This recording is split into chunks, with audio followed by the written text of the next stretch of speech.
গুরুত্বপূর্ণ আজকের ইফতার মাহফিলে আলোচনা নিয়ে আসতেছেন নীলফামারী সদর উপজেলার সম্মানিত আমির জনাব মাওলানা আবু হানিফা শাহ। সম্মানিত মেহমানকে তেনার আলোচনা রাখার জন্য সবিনয় অনুরোধ করছি। আসসালামু আলাইকুম ওয়া রাহমাতুল্লাহি ওয়া বারাকাতুহু। ওয়ালাইকুম আসসালাম ওয়া রাহমাতুল্লাহি ওয়া বারাকাতুহু। আলহামদুলিল্লাহি রাব্বিল আলামিন ওয়া সলাতু ওয়াসসালামু আলা রাসূলিল কারীম ওয়া আলা আলিহি ওয়া আসহাবিহি আজমাইন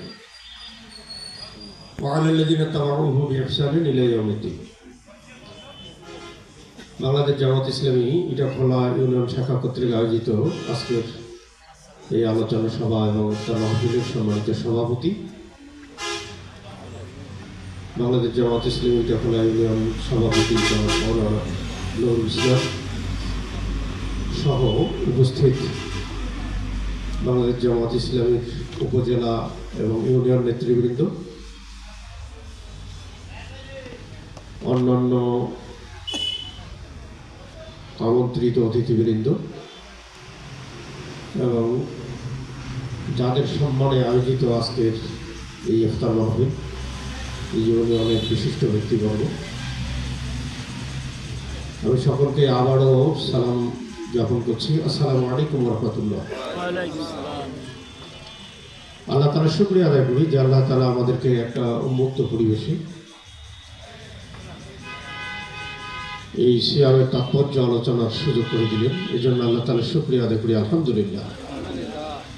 আল্লাহ তাআলার প্রিয় রাসূলের প্রতি অসংখ্য সালাত ও সালাম বর্ষণ এই কামনায় আমরা সবাই পাঠ করি সাল্লাল্লাহু আলাইহি ওয়াসাল্লাম। সম্মানিত সিয়াম সাধক ভাইগণ, আমি শুধুমাত্র একটা বিষয়ে আপনাদের দৃষ্টি আকর্ষণ করি, আমার কথা শেষ করব। ইফতারের পূর্বে সময় খুব বেশি নেই, আমাদের অনেক আলোচক আছেন, অনেকেই শুভেচ্ছা কথা বলবেন। এই জন্য আমিও সংক্ষিপ্তভাবে শুধুমাত্র একটা বিষয়ে দৃষ্টি আকর্ষণ করি, কথা শেষ করছি। দৃষ্টি আকর্ষণের বিষয়টা হচ্ছে, একটু আগেই আপনারা তেলাওয়াত শুনলেন, মাওলানা খবিরউদ্দিন ভাই তেলাওয়াত করলেন কোরআন শরীফের একটা আয়াত, যে আয়াতটা আপনারা দীর্ঘদিন থেকে শুনে আসছেন। এই রমাদান শুরু হওয়ার আগ থেকেই এই আয়াতটা আপনারা মসজিদে শুনছেন। সূরা আল বাকারার 183 নম্বর আয়াত, যে আয়াতটাতে আল্লাহ তাআলা এই সিয়াম ফরজ করেছেন ঈমানদারদের জন্য। আমি দৃষ্টি আকর্ষণ করতে চাই যে এই আয়াতটা নাজিল হয়েছে কবে। এই রমাদান মাসের সিয়াম সাধনা মুসলমানদের উপরে যে ফরজ হলো 1 মাস ব্যাপী রোজা, এটা কবে শুরু হয়েছে? আল্লাহ রাসূল সাল্লাল্লাহু আলাইহি ওয়াসাল্লামের উপরে যখন এই কুরআন নাজিল হওয়া শুরু হয়, সেই বছরেই কি শুরু হয়েছে রমজানের রোজা? না, হয়নি। দীর্ঘ 13টি বছর তিনি মক্কায় ছিলেন। মক্কার লোকেরা এই ইসলামী আদর্শটাকে যথাযথভাবে গ্রহণ করেনি, বরং এই আদর্শের প্রচার যাতে না হয়, এটা যাতে কোণঠাসা হয়, মানুষ যাতে মুহাম্মদ রাসূলুল্লাহ সাল্লাল্লাহু আলাইহি সাল্লামের কথা শুনতে না পারে, এই জন্য সমস্ত প্রতিকূল ব্যবস্থা তারা তৈরি করে রেখেছিলেন। সেই সময় যারা রাসূলের প্রতি ঈমান এনে আল্লাহ তাআলার কাছে আত্মসমর্পণের ঘোষণা দিয়েছিল, তাদের চলাফেরা করতে হতো সঙ্গোপনে।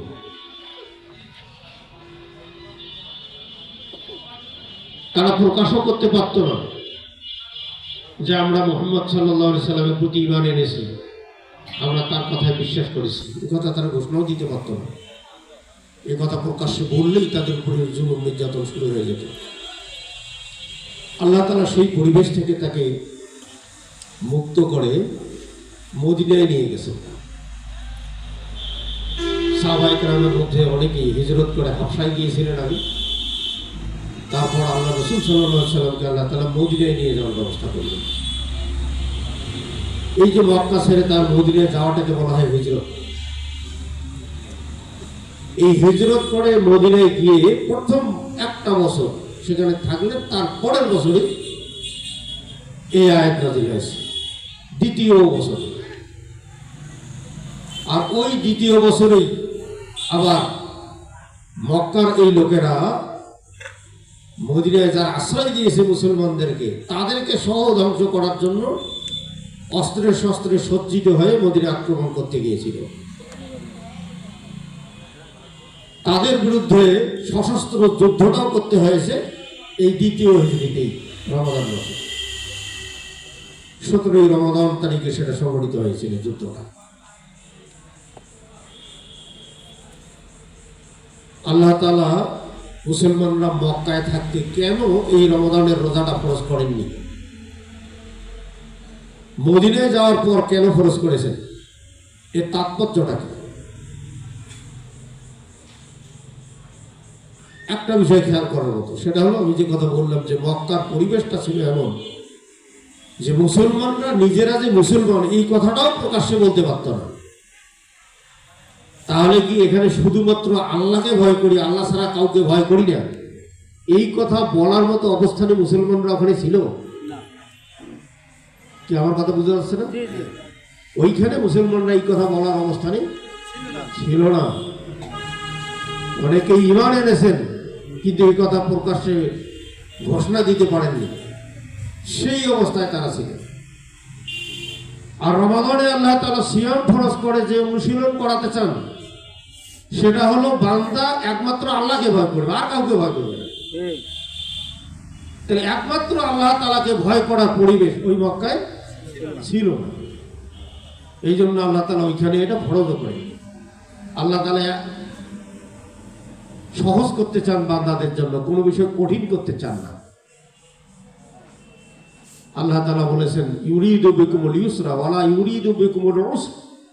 আল্লাহ তাআলা তোমাদের জন্য সহজ করতে চান, কঠিন করতে চান না। যদি মক্কাতেই এটা পালনীয় হতো মুসলমানদের জন্য, তাহলে আরো কত কঠিন হতো। আল্লাহ তাআলা সহজ করে দিয়েছেন। মদিনায় যাওয়ার পর কেন প্রয়োজন পড়লো এটা? যারা মুসলমান তারা তো আল্লাহকেই ভয় করে। মুসলমানরা তো আল্লাহ ছাড়া আর কারো কাছে মাথা নত করে না। মূর্তির কাছে মাথা নত করলে তো মুসলমানরা মক্কাতেই থাকতে পারত। মক্কার লোকেরা তো রসুলকে প্রস্তাব দিয়েছিল যে ঠিক আছে, তুই যখন ছাড়িছিস না, তাই 1 বছর তুই যেমন করি চাই ওইরকম করি হবে, এবাদত ওইভাবে করবো, তুই যেভাবে নামাজ পড়ি করি ওইভাবে পড়বো, আর 1 বছর আমার মতো করি লেগে আমার দেবদেবীগুলোর পূজা করবো, 1 বছর এইটা চলবে, 1 বছর তোরটা চলবে। এই প্রস্তাব দিয়েছিল কিনা? আল্লাহ রসুল কি সেই প্রস্তাব মেনেছিলেন? মানেন নাই। বরং সেখানে আল্লাহ তাআলার পক্ষ থেকে প্রকাশ্য ঘোষণা এসেছে, কুল ইয়া আইয়ুহাল কাফিরুন লা আ'বুদু মা তা'বুদুন। হে রাসূল বলে দাও যে কাফিররা, যারা আল্লাহকে অস্বীকার করো, তোরা জেনে রাখো তোমরা যাদের ইবাদত করো আমি তার ইবাদত করি না। আর এই সূরার শেষে বলে দেওয়া হয়েছে লাকুম দীনুকুম ওয়ালিয়া দীন। তোমাদের কাজের ফল তোমরা ভোগ করবে, আমার কাজের ফল আমি ভোগ করব। তোমরা তোমাদেরটা নিয়ে থাকো, আমি আমাদেরটা নিয়ে থাকবো। তার মানে এই আদর্শিক ক্ষেত্রে কোনো আপন রাফা নেই। তাহলে যারা মক্কায় থাকতেই এটা ঘোষণা দিতে পারলো যে আমরা আল্লাহ ছাড়া কারো কাছে মাথা নত করবো না, অন্য কোনোভাবেই আমরা মূর্তির কাছে মাথা হেট করবো না, সেই জাতিকে আল্লাহ তাআলা কেন আবারও অধিকতর তাকওয়া শেখাবার জন্য সিয়াম ফরজ করলেন ওখানে গিয়ে, মদিনায় গিয়ে? এটা যদি আমি রাজনৈতিক বিবেচনায় এই উত্তরটা আনি, তাহলে এর উত্তরটা হবে যে মদিনায় যেদিন মুসলমানরা অবস্থান নেন, তখন এই মদিনার মুসলমানরা ছিল সরকারি দলে, আর এই মুসলমানরা যতদিন মক্কায় ছিল ততদিন ছিল বিরোধী দলে। ততদিন মক্কার কর্তৃত্ব মুসলমানদের হাতে ছিল না, কর্তৃত্ব ছিল কুরাইশ নেতাদের হাতে, যারা আল্লাহর সাথে শিরক করত, দেবদেবীর পূজা করত, তাদের হাতে ছিল কর্তৃত্ব। আর এই কর্তৃত্বটা পুরোটাই এসেছে মদিনায় মুহাম্মদ রাসূলুল্লাহ সাল্লাল্লাহু আলাইহি সাল্লামের হাতে। মদিনায় বসবাসকারী সমস্ত গোত্র এসে রসুলের সাথে চুক্তিবদ্ধ হয়েছিল যে এই মদিনা আক্রান্ত হলে মোহাম্মদ রাসূলুল্লাহ সাল্লাল্লাহু আলাইহি সাল্লাম যদি যুদ্ধ ঘোষণা করে, আমরা তার নেতৃত্বে সবাই মিলে যুদ্ধ করে মদিনাকে রক্ষা করব। মদিনায় কারোর সাথে যদি কারো ঝগড়া লাগে, তাহলে এই ঝগড়া বিবাদ মীমাংসার ভার মোহাম্মদ রাসূলুল্লাহ সাল্লাল্লাহু আলাইহি সাল্লামের হাতে আসবে। তিনি যে ফয়সালা দেবেন ওইটা সবাই মেনে নেব। তারা এভাবে চুক্তিবদ্ধ হয়েছিলেন। মদিনায় যারা অমুসলমান ছিল, আহলে কিতাব, ইহুদি এবং খ্রিস্টান, পার্শ্ববর্তী গোত্ররা, তারাও এসে মুহাম্মদ রাসূলুল্লাহ সাল্লাল্লাহু আলাইহি সাল্লামের সাথে এই চুক্তিতে আবদ্ধ হয়েছিল যে আমাদের মধ্যে পারস্পরিক বিচার মীমাংসার ভাব রাসূলের। আমাদের বিরুদ্ধে যদি কেউ যুদ্ধ ঘোষণা করতে আসে, তাহলে তার বিরুদ্ধে যুদ্ধ করার নেতৃত্ব দিবে মুহাম্মদ রাসূলুল্লাহ সাল্লাল্লাহু আলাইহি সাল্লাম। তার পূর্ণ নেতৃত্ব কর্তৃত্ব মুহাম্মদ রাসূলুল্লাহ সাল্লাল্লাহু আলাইহি সাল্লামের হাতে এসেছে। পরিবেশটা এমন হয়ে গেছে যে যারা আন্তরিকভাবে মুহাম্মদ রাসূলুল্লাহ সাল্লাল্লাহু আলাইহি সাল্লামকে নেতা হিসেবে মানতে পারেনি, কোরআনের বিধিবিধান মেনে নেওয়ার জন্য যারা আন্তরিকভাবে প্রস্তুত ছিল না, তারাও সেদিন একঘরে হয়ে যাবে, কোণঠাসা হয়ে যাবে, এই ভয়ে মুহাম্মদ রাসূলুল্লাহ সাল্লাল্লাহু আলাইহি সাল্লামের প্রতি ঈমান আনার রং করেছিল। তাদেরকে কি বলা হয়? মুনাফিক। তার মানে তারা ভেতরে ভেতরে ঈমান না আনলেও বাহ্যিকভাবে মুসলমানরা যা করে তাই তারা করছিল।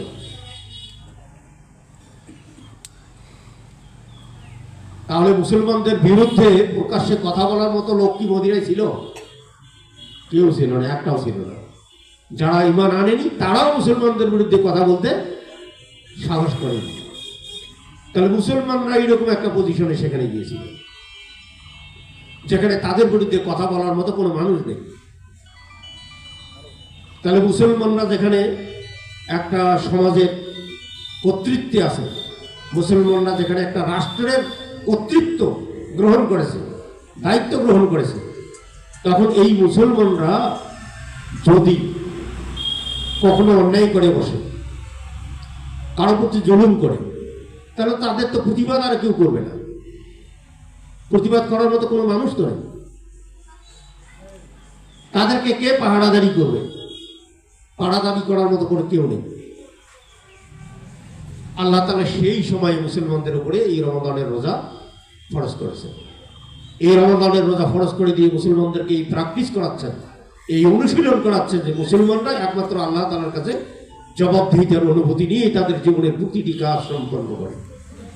তারা নিজেদের জৈবিক চাহিদাগুলো, সাধারণ চাহিদাগুলো পর্যন্ত আল্লাহর নির্দেশের অপেক্ষায় থাকে, আল্লাহ তাআলার নির্দেশ মতো পূরণ করে। প্রকাশ্যে গোপনে সবসময় ভয় করবে আল্লাহ তাআলাকে। সম্মানিত ভাইরা, আজকেও সারা পৃথিবীতে যারা রাষ্ট্র পরিচালনা করছে, দেশ চালাচ্ছে, সমাজ চালাচ্ছে, কোন সংগঠন চালাচ্ছে, যেখানেই নেতৃত্বের উপরে, এই নেতৃত্বে থাকা লোকগুলো যদি একমাত্র আল্লাহ তাআলার কাছে জবাবদিহি করতে হবে এই অনুভূতিটা রাখতো, তাহলে কি সে তার অধীনস্থদের উপরে কোনো প্রকার জুলুম করতে পারত? অধীনস্থদের কোনো হক কি তারা নষ্ট করতে পারত? পারত না। সম্মানিত ভাইরা, এটা আসুন আমরা এই রমাদানের এই তাকওয়াকে যদি কাজে লাগাতে চাই, তাহলে এর উপযুক্ত পরিবেশ গড়ে তুলি। এর উপযুক্ত পরিবেশটা হলো দেশের কর্তৃত্ব গ্রহণ করা, নেতৃত্বের আসনে অধিষ্ঠিত থাকা, যেখানে সির্ফ আল্লাহর কাছে আপনি জবাবদিহি করতে বাধ্য থাকবেন, আর কারো কাছে আপনার কোনো জবাব দিতে থাকবে না। আমরা কি এখন বাংলাদেশের মুসলমানরা ওই পজিশনে আসি? কি বলেন, আসি নাকি? নাই। তাহলে ওই পজিশনে না যাওয়া পর্যন্ত আমাদের রোজা হ্যাঙ্গিং থাকবে, জ্বলন্ত। কারণ আমাদের রোজার যে শিক্ষা, এটা বাস্তবায়ন করার মতো কোনো ক্ষেত্রই আমাদের নেই। আমি সরকারি কোনো চাকরি করি না, কোনো সরকারি অফিসের প্রধান কর্তা নই। আর আমি যদি বলি যে আমি ঘুষ খাই না, তা বলেন আমার এই কথার কোনো দাম আছে? যেখানে থাকলে মানুষ ঘুষ দেয়, ওই চেয়ারত যদি বসে থাকতাম, তখন যদি বলতাম যে আমাকে ঘুষ দিতে হবে না, আমি কাম এমনি করে দেবো, তাহলে ওই কথার দাম ছিল। আমার কাছে ওইরকম কোনো কামে নেই, আমি এখন কই আমি ঘুষ খাই না, তা আমার তখন ঘুষ দিবে না, শিবে তা খাই আমি। তো এখানে তো আমি ঘুষ পাই না, তাই খাই না, কিন্তু পাইলে খাইতাম কিনা ওইটা তো দেখার বিষয়। কাজে এই মুসলমানদেরকে ওই অবস্থানে যেতে হবে। এই রমাদান আসুন আমরা এই রমাদানের এই শিক্ষাটাকে বাস্তবে কাজে লাগাবার জন্য দেশের মুসলমানদেরকে সেই পজিশনে নিয়ে যাওয়ার চেষ্টা করি। আল্লাহ তাআলা আমাদের সবাইকে তৌফিক দান করুন। ওয়া আখিরু দাওয়ানা আলহামদুলিল্লাহি রাব্বিল আলামিন। আসসালামু আলাইকুম ওয়া রাহমাতুল্লাহি ওয়া বারাকাতুহু।